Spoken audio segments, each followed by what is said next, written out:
قرآن کریم میں حضرت لوط علیہ السلام کا ذکر ایک برگزیدہ نبی کے طور پر آیا ہے، جنہیں اللہ تعالیٰ نے حضرت ابراہیم علیہ السلام کے بھتیجے کے طور پر مبعوث فرمایا۔ وہ حضرت ابراہیم کے ساتھ شام کی سرزمین میں ہجرت کر گئے اور بعد میں انہیں اللہ نے قوم سدوم کی طرف نبی بنا کر بھیجا۔ یہ قوم اپنی بدعمالیوں اور گناہوں میں مشہور تھی، خصوصاً ہم جنسی کے گناہ میں مبتلا تھی، جس کا دنیا میں اس سے پہلے کوئی تصور نہ تھا۔ حضرت لوط علیہ السلام نے انہیں توحید کا پیغام دیا، اللہ کی عبادت اور پاکیزگی کی تلقین کی اور ان کے برے کاموں سے روکا، مگر وہ باز نہ آئے، بلکہ الٹا حضرت لوط علیہ السلام کا مذاق اڑانے لگی۔ وہ کہتے، ہم تمہارے پاس وہ لوگ لائیں گے جو تمہاری نصیحت کو نہیں مانتے تھے، مگر تم باز نہیں آئے۔ حضرت لوط علیہ السلام دن رات انہیں سمجھاتے رہے کہ تم وہ فعل نہ کرو جو کسی قوم نے تم سے پہلے نہیں کیا، تم عورتوں کو چھوڑ کر مردوں سے اپنی خواہش پوری کرتے ہو، یہ حد سے بڑھ جانے والا گناہ ہے۔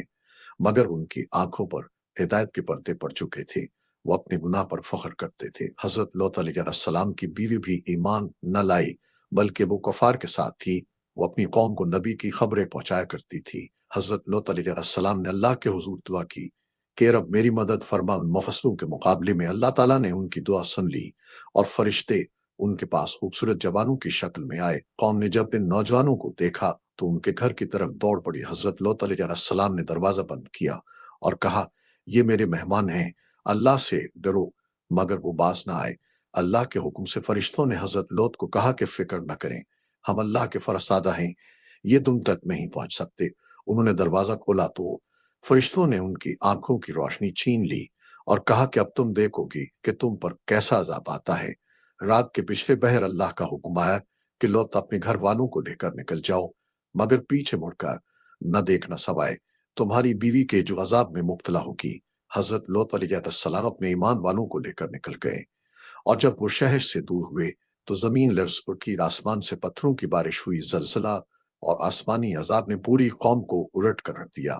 ان کے گھر اوپر نیچے ہو گئے، زمین نے ان کو نگل لیا اور پتھروں نے انہیں تباہ کر دیا۔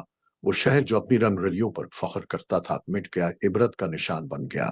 آج پہرے بردار کے کنارے وہ مقام ہے جہاں یہ عذاب نازل ہوا۔ اللہ تعالیٰ نے ان کی بستی کو نشان عبرت بنا دیا تاکہ آنے والی نسلیں سبق سیکھیں۔ حضرت لوط علیہ السلام اپنے اہل ایمان کے ساتھ بچا لیے گئے۔ انہوں نے باقی زندگی اللہ کی عبادت میں گزاری اور لوگوں کو نصیحت کرتے رہے۔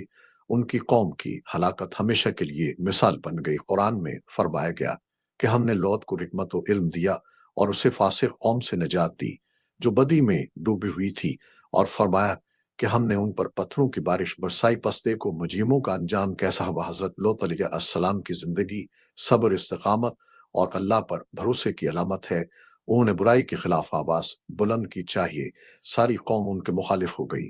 ان کی دعوت ہمیں یہ سبق دیتی ہے کہ گناہ عام ہو جائیں تو خاموش رہنا جرم ہے، حق بات کہنا ایمان کا تقاضا ہے۔ حضرت لوط علیہ السلام کا پیغام یہ ہے کہ انسان کی عزت پاکیزگی میں ہے، نہ کہ حیوانی خواہشات میں۔ ان کی قوم نے جب فطرت کو الٹا کیا تو قدرت میں ان کی بستی کو بھی الٹ دیا۔